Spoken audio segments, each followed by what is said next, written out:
नमस्कार, अमर उजाला.com पर आपका स्वागत है। आपके साथ मैं हूं आदर्श झा। देखिए, राजस्थान में कांग्रेस की लिस्ट का इंतजार लगातार जारी है और गहलोत दिल्ली रहकर गए। दिल्ली में उन्होंने बाकायदा एक प्रेस कॉन्फ्रेंस की और काफ़ी देर तक पत्रकारों से बात की और जिस अंदाज में उन्होंने बातचीत की और जिस तरीके से अपनी बात रखी और ख़ास करके सचिन पायलट के धड़े के लोगों के टिकट को लेकर जो कुछ उन्होंने कहा और उसके बाद से राजस्थान में खास करके सत्ता के गलियारों में ये कयास लगाए जा रहे हैं कि क्या दोनों ही नेताओं के बीच सुलह हो गई है। भले ही वो सुलह केवल चुनाव होने तक हो, उसके बाद फिर एक नई लड़ाई शुरू होगी।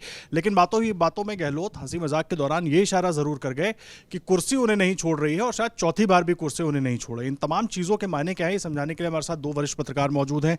प्रेम कुमार जी हमारे साथ हैं, राखी बख्शी जी हैं। आप दोनों का बहुत स्वागत है अमर उजाला.com पर। प्रेम सर, सबसे पहले मैं आपसे शुरुआत कर रहा हूं। मैं ये समझना चाहूंगा, अशोक गहलोत ने जो बयान दिया उसके बाद क्या मानकर चलेंगे जो पूरा विवाद सचिन पायलट अशोक गहलोत के बीच और खास करके टिकटों के बंटवारे को लेकर लग रहा था कि मेरा धड़ा, क्या वो खत्म हो गया? दोनों ने मान लिया है कि आप अपने को दिलाओ, हम अपने को दिलाते हैं, बाद में देखेंगे। आदर्श जी, ये ख़त्म बिल्कुल नहीं हुआ है और हर दिन की घटना को आप सिर्फ उसी दिन की घटना मानकर देखेंगे तो नतीजे नहीं निकाल सकेंगे। आप देखिए कि कम से कम 3-4 दिन की घटनाएं देखिए, अलग अलग तस्वीरें बता रही हैं। लेकिन इन बातों से बोलने से पहले मैं कहूँगा कि राजस्थान में चाहे बीजेपी हो या कांग्रेस, दोनों वास्तव में अपनी ही पार्टी से लड़ रहे हैं। अपनी ही पार्टी के नेता से आला कमान की लड़ाई वहाँ दिख रही है, ये कॉमन फैक्टर है। लेकिन इसमें बीजेपी वो तस्वीर नहीं दिखा पा रही है जो तस्वीर प्रियंका गांधी दिखा गई, जहाँ से आपका सवाल शुरू होता है कि पायलट और अशोक गहलोत हमारे साथ एक मंच पर हैं और आप तो लड़ रहे हैं, यही प्रियंका ने कहा। तो ये यहाँ पर कांग्रेस थोड़ा लीड लेती है, लेकिन इसका मतलब ये नहीं है कि इन दोनों नेताओं में सुलह हो गई है।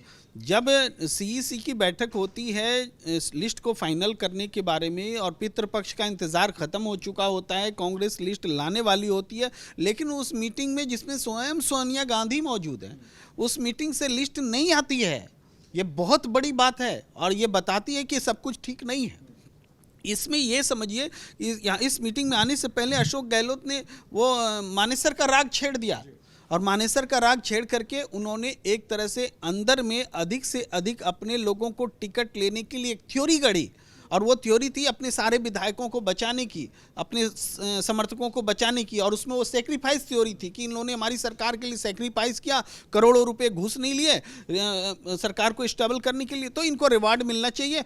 एंटी इनकम्बेंसी वगैरह हम नहीं जानते हैं, इनको रिवार्ड मिलना चाहिए, यही भाव था। लेकिन आलाकमान एंटी इनकम्बेंसी और विधायक और मंत्री जिनके बारे में विपरीत प्रतिक्रियाएं हैं, उनको चुनाव में जीत नहीं सकते हैं, इस आधार पर टिकट काटने के लिए तैयार बैठा है और ऐसा करेगा तभी पायलट के समर्थकों को भी जगह मिल पाएगी, ये भी बात है।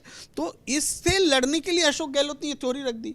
अब जब अंदर खाने ये बात हुई, शांति धारीवाल पर वीटो लगा दिया सोनिया गांधी ने कि इस व्यक्ति को टिकट नहीं दे सकते और अशोक गहलोत के एकदम करीबी, तो उसके बाद सीन बदल गया। तो क्या अशोक गहलोत क्या अपने विधायकों को टिकट नहीं दिलवा पाएंगे, ये वाला सवाल आ गया। तब अशोक गहलोत जी अगले दिन प्रेस कॉन्फ्रेंस करते हैं और प्रेस कॉन्फ्रेंस करने के लिए जयपुर से दिल्ली आते हैं, कांग्रेस के मुख्यालय में बैठकर ये बात बोलते हैं कि हम कुर्सी जो है हम चाहते नहीं है, लेकिन कुर्सी मेरा पीछा नहीं छोड़ेगा। गा बोल रहे हैं, छोड़ नहीं रहा है, नहीं छोड़ेगा। तो कांग्रेस के मुख्यालय में जब ये बात बोली, तब तो फिर उसके बाद के अंदर की बात तो ये है कि सचिन पायलट के पास में फ़ोन गया केसी वेणुगोपाल जी का कि भाई इसका रिएक्शन मत देना, हम लोग देख रहे हैं, बल शांति, और वो शांति बना के रखी गई। इसमें ये सफलता है आलाकमान की। लेकिन अब अशोक गहलोत ने डैमेज कंट्रोल करने के लिए प्रियंका गांधी को पकड़ लिया दिल्ली से ही कि मैम हमारे साथ चलिए, हम चलते हैं और वहाँ वो लगे रहे साथ में। आप सचिन पायलट दौसा में पहले से तैयारी कर रहे थे चुनाव की, तो वहाँ दोनों एक साथ जुटे। प्रियंका गांधी ने अच्छा डैमेज कंट्रोल दिखाया है, लेकिन फिर भी हम ये कहेंगे कि सब कुछ ठीक नहीं है।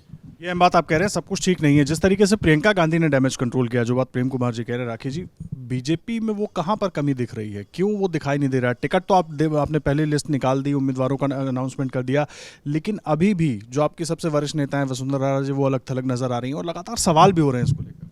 नहीं, लेकिन देखिए, जहाँ तक अभी पता चल रहा है कि बातचीत तो हो ही रही है, चाहे वो जैसे कुछ शीर्ष नेता गए अभी राजस्थान जयपुर भी, और वसुंधरा राजे से भी मिले हैं, उनसे भी बातचीत हुई है, लेकिन दूसरी तरफ दिया कुमारी के क्षेत्र में भी गए हैं वहाँ पर।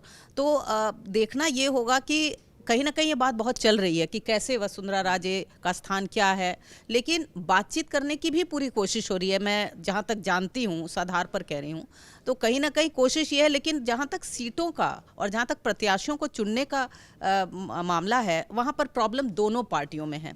और दोनों पार्टियों में हालत ये है कि मुझे तो कहीं बीजेपी में भी कोई दिखा कि बिल्कुल आंख से आंसू आ रहे हैं, कांग्रेस में हमें पता ही चल रहा है कि किस तरह से बहुत सारी प्रॉब्लम आ रही है। सिर्फ ये नहीं कि अशोक गहलोत और सचिन पायलट, किन प्रत्याशियों को धरातल पर विनेबिलिटी के आधार पर पार्टी टिकट देगी, ये बहुत बड़ा एक असमंजस की स्थिति है और ये बहुत बड़ी प्रॉब्लम क्रिएट कर रही है। जहाँ तक आप अशोक गहलोत और सचिन पायलट की बात कर रहे थे, और जैसा कि इन्होंने भी कहा, अशोक गहलोत एक मंजे हुए नेता हैं, सब हम जानते ही हैं, लेकिन इस तरह की बात करके, जहाँ की मुझे पता है कि शीर्ष नेतृत्व तो ये कह रहा है कि आप बातचीत कर साथ आइए, ये प्रॉब्लम यहाँ पर ये आ रही है कि वो कहीं ना कहीं अपना एक मैसेज देते जा रहे हैं, बीच बीच में छोड़ते जा रहे हैं कि नहीं मैं रहूँगा।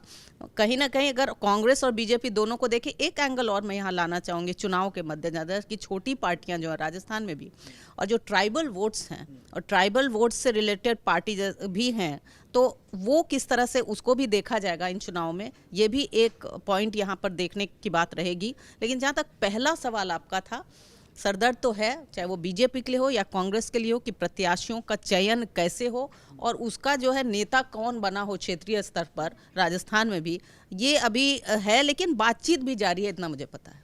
ये बातचीत जारी है, लेकिन इन कांग्रेस को लेकर देखिए सर, एक बात मैं पूछना चाहूँगा, जो चर्चाएं हैं लगातार, बहुत सारे लोगों से मेरी बात भी हो रही है, एक स्थिति ये बनी कि आलाकमान अशोक गहलोत, सचिन पायलट दोनों की शर्तें मानने को तैयार हो गया, कि इसलिए क्योंकि उनको लग रहा है कि वो राजस्थान निकाल सकते हैं और अच्छी स्थिति में निकाल सकते हैं। लेकिन उसके बाद भी बहुत सारी चीज़ों पर सामंजस्य नहीं बन पा रहा है। तो आखिर ऐसी स्थिति क्यों है कि आलाकमान इन दो नेताओं के सामने एक तरीके से कहें तो वो दबा हुआ दिख रहा है या झुका हुआ दिख रहा है? देखिए आदर्श जी, दबा हुआ और ये सूरत अभी बदल जाएगी लिस्टों के बाद, कुछ ऐसा भी हो सकता है? आप सही कह रहे हैं, दबा हुआ और झुका हुआ दिख रहा है, लेकिन इसी दबा हुआ और झुका हुआ दिखने में ही कांग्रेस को सफलता मिलती दिख रही है। क्योंकि एक तरफ भारतीय जनता पार्टी का नेतृत्व है जो दबा हुआ झुका हुआ नहीं है, तो वहाँ पर उल्टे नतीजे मिल रहे हैं। और यहाँ एक हालात ये थे कि सचिन पायलट की एंट्री नहीं थी पार्टी में, सचिन पायलट के साथ एक साथ बैठना नहीं होता था अशोक गहलोत जी का। फिर लेकिन धीरे धीरे यही दबा हुआ नेतृत्व, एक समय ये भी था कि सारे विधायकों ने इस्तीफे दे दिए थे और नेतृत्व उस समय कुछ नहीं कर पा रहा था। अब धीरे धीरे ये हालात हैं कि दोनों नेताओं को दिल्ली आना पड़ रहा है, दोनों नेताओं को आलाकमान की सुननी पड़ रही है। तो आलाकमान दबा हुआ होने के बावजूद ग्रिप स्ट्रॉन्ग करते जा रहा है, ये मैं इससे समझ निकाल रहा हूँ। और आज लेकिन चुनाव के समय में इस पूरी मेहनत को, पूरा सब्र धैर्य जो आलाकमान ने दिखाया है, उसको आलाकमान शून्य नहीं करना चाहता है, और कुछ अगर इसकी कीमत भी चुकानी पड़े तो वो चुकाने को तैयार है। तो इसके लिए वो सचिन पायलट के लिए प्रियंका गांधी का बोलना कि ये भविष्य है, ये एक बड़ी बात है ओपन में अशोक गहलोत जी के सामने।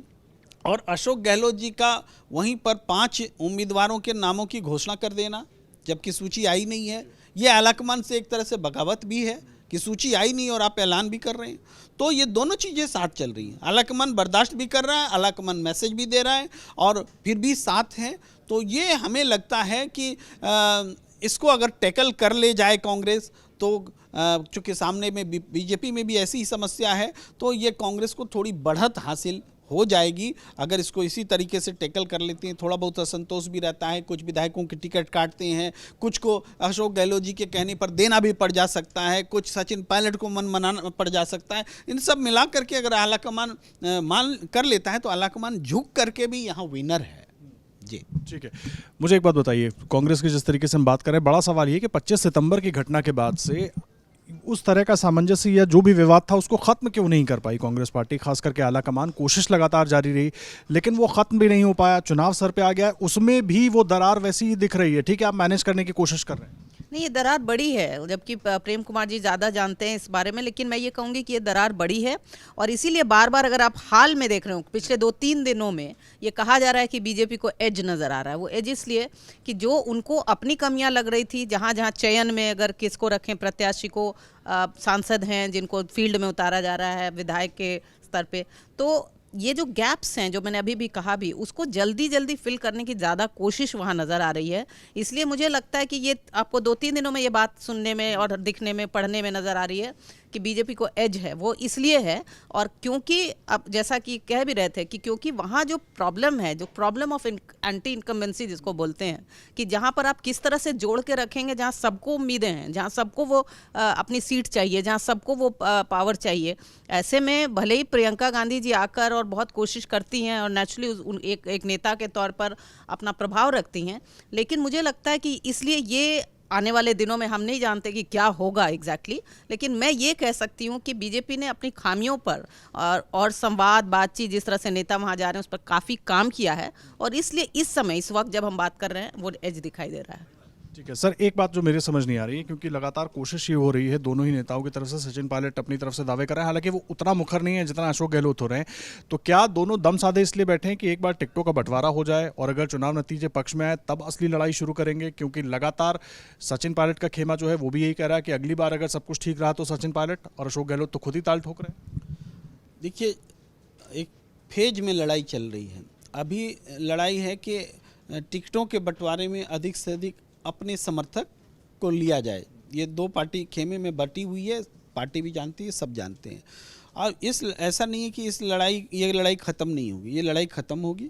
उसके बाद असली लड़ाई तो है कि चेहरा कौन होगा, और हम बता रहे हैं, अपने अनुभव से बता रहे हैं, अपनी सूचनाओं से बता रहे हैं कि आला कमान अशोक गहलोत से छुटकारा पाना चाहता है। उसके तरीके आला कमान को पता नहीं है, कैसे करें ये समझ में नहीं आ रहा है। और अशोक गहलोत इतने सुलझे हुए, श्रूड और कूटनीति सब में माहिर खिलाड़ी हैं कि वो शब्दों से भी खेलते हैं। वो अपने कांग्रेस के समांतर भी एक अपना समर्थक वर्ग तैयार करके रखते हैं, ताकि ऐसी परिस्थिति में जब चेहरा का सवाल आए तो उनको पार्टी से बाहर भी कोई समर्थन देता हुआ दिखे। तो इतनी बड़ी कूटनीति और राजनीति से लड़ने का मादा जो है अभी राजस्थान के स्तर में नहीं है, और सचिन पायलट उनके सामने मासूम है, एक तरह से लोग मानते भी मासूम है। तो आलाकमान इस तरीके से दिखार होना नहीं चाहता है कि हम अपनी ही पार्टी से लड़ना चाहते हैं। आलाकमान की दिक्कत यही है, गार्जियन वाली दिक्कत है। तो मगर अशोक गहलोत के बजाय सचिन पायलट को वो लीडरशिप देना चाहता है। तो ये क्या अपनी सरकार की कीमत पर होगा, ये देखने वाली बात है।